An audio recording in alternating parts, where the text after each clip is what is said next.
My name is Kate, and I am Plastic Free Mermaid.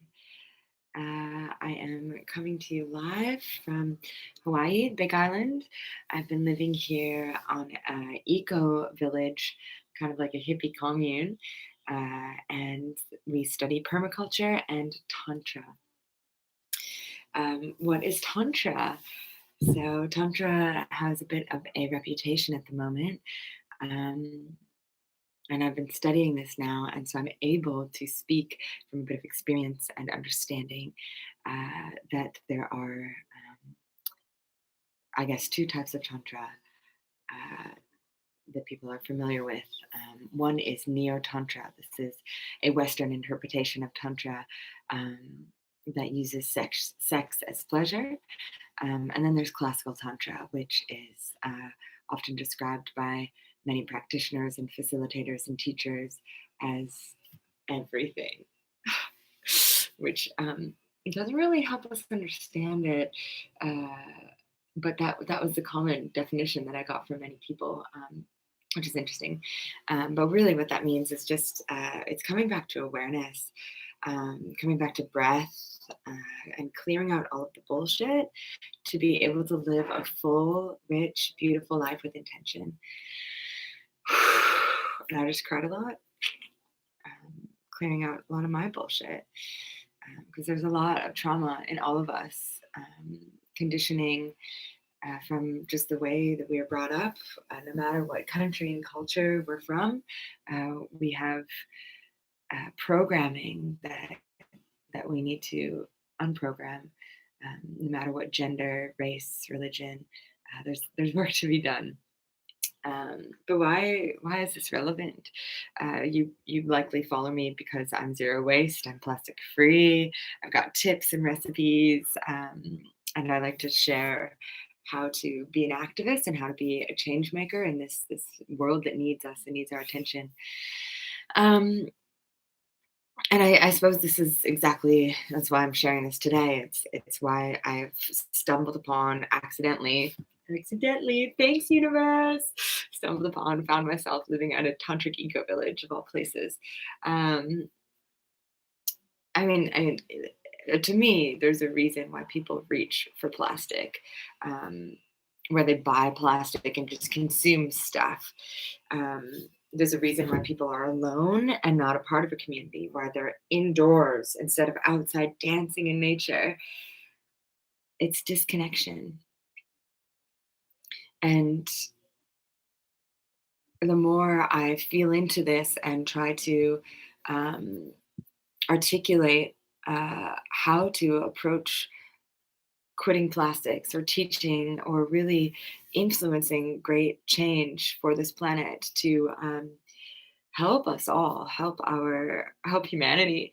Um, the more I realize that we're all connected, we're all part of this giant interconnected ecosystem, um, and yet, even though we are that by nature, we are disconnected.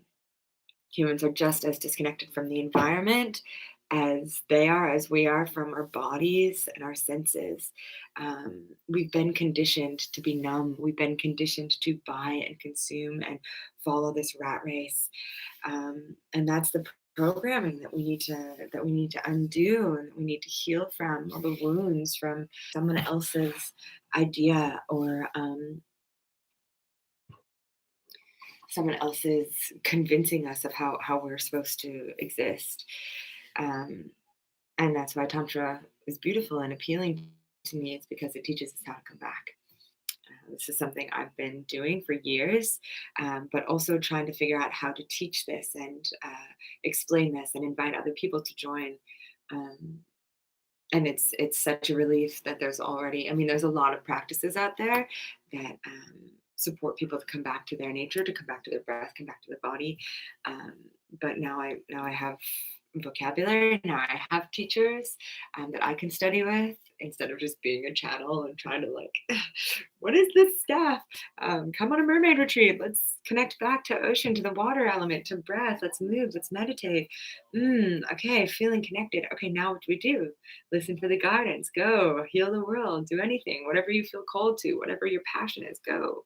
World will protect you. The universe will look after you when you live from your truth. When you live in integrity. So we come back to our bodies through yoga. We come back to our breath through meditation, through sitting quietly. We are present to our breath. We are present to the earth of our bodies. Our breath, the wind in our lungs, nourishing, feeling our blood, the water that's running through the streams, the veins of our earth.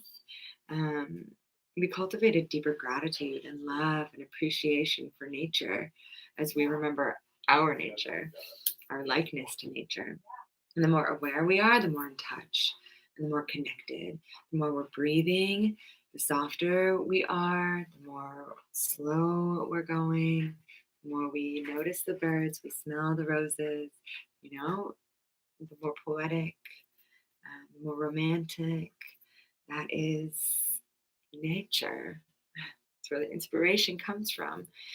And the more present we are, the less reactive we are, the less needy we are. We can breathe. We're connected to our breath. Someone cuts us off, we just breathe. We're like, oh, they must be having a bad day. Instead of but when we're high strung, when we're eating white sugar, when we're eating packaged food, when we're needing attention and love and support from other people, we're not whole, we're not grounded, we're not okay in ourselves. We're seeking outside, we're grabbing, we're reaching. We want a reaction, we want to feel something. So we respond with fear, anger.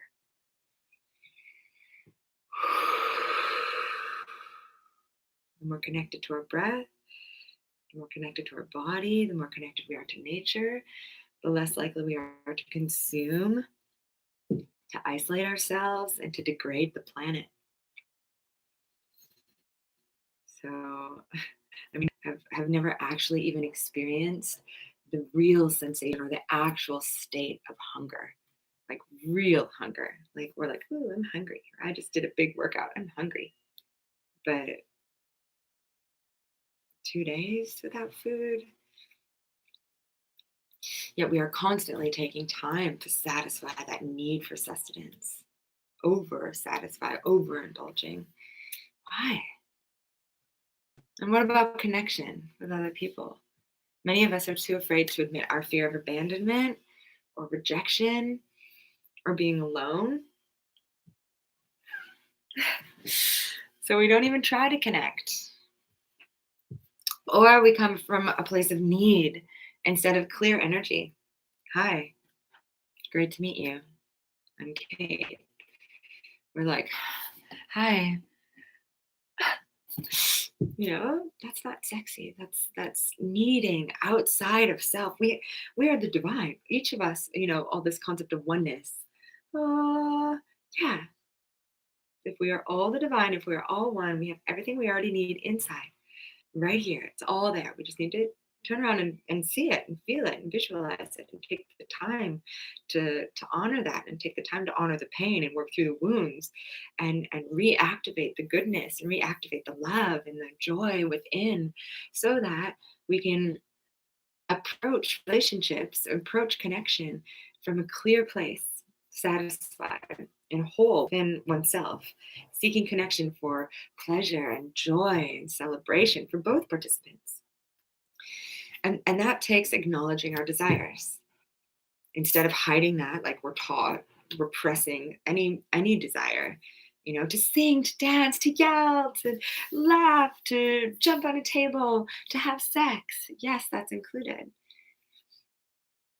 But we are taught not to do that, but if we are acknowledging our desires, that frees us from repression and indulgence, frees us from the need to seek outside because we're like, ooh, I desire.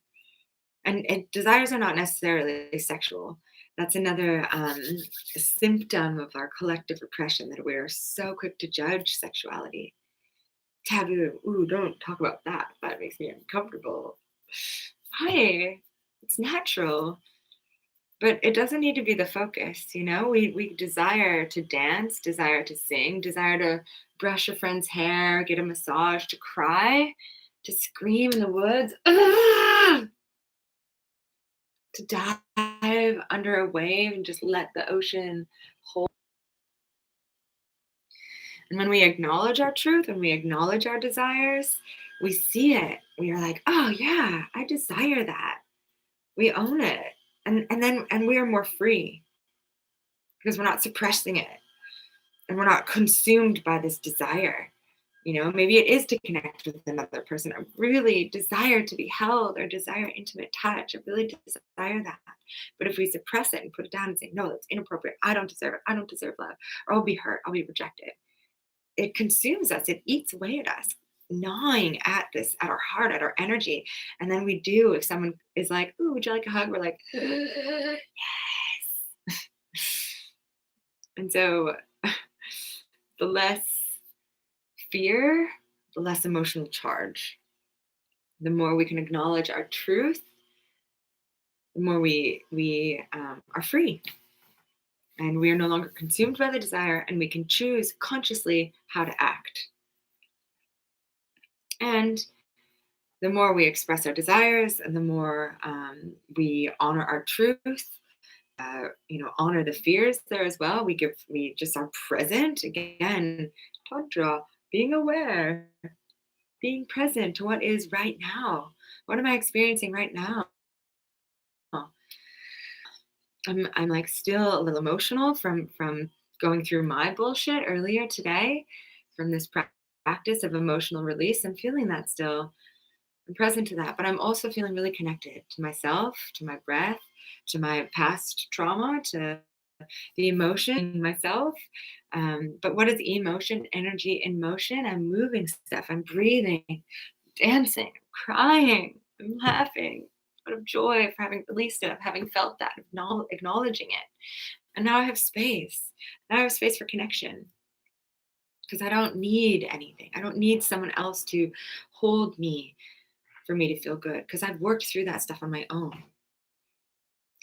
And the more satisfied we are in our relationships, and the more joyful we are in our relationships, the less we are tempted to meet our needs outside, again, of ourselves or a human through consumers behavior that's killing the planet. So we have to heal ourselves in order to heal the collective, because the stuff I teach, these little quit plastics, little tips, they aren't sustainable if we don't have that underlying love for ourselves, love for our planet, because that's what really keeps us committed. And it's hard because there's a lot of negative stuff in the news, in the media. Got pretty big lying sack of shit in the US White House. So it can be hard to stay positive. Um, and there's emotion around that, and that is potentially triggering. And instead of suppressing that or pretending like it doesn't exist, we have to honor that and really feel that and breathe into that. And realize that we're all connected still. We're all in this together, and that we have to heal a lot inside for us to hold place or hold space for the healing that needs to happen on the outside, the collective change. And sometimes instead of focusing on the negative, we can go inside. We can work on our inside issues from a positive viewpoint. And then when we feel strong and we feel good and we feel held and we feel healthy and supported and connected, then we take that strength and we go outside and we organize and we lead and we hold space for our brothers are, or who need us to be their voice.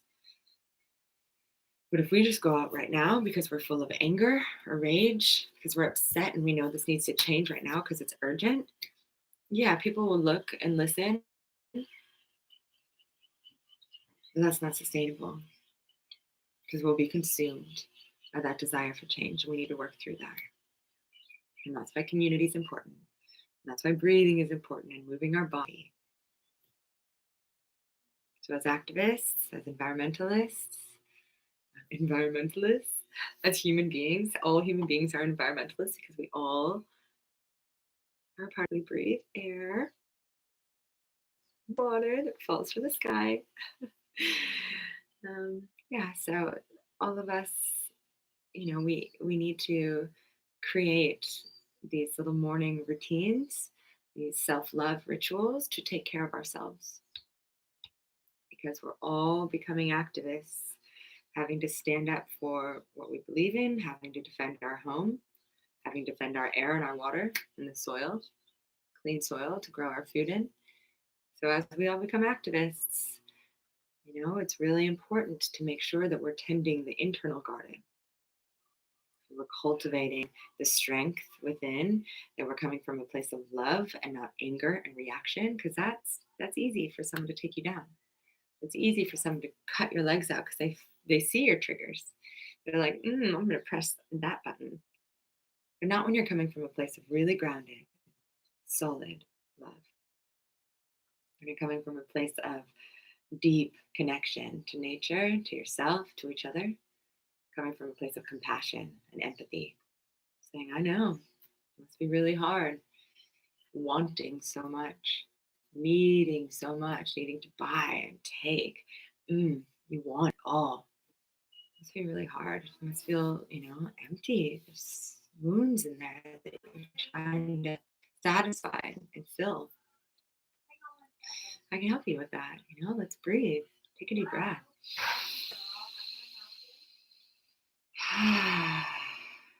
There's pleasure just in that. Just feeling the breath. And that's how it begins. Connecting back to breath, connecting back to our body, connecting back to our nature. And that's how I think we're going to save the world. So thank you, Tantra, for accidentally coming into my life. And thank you for watching. Love you.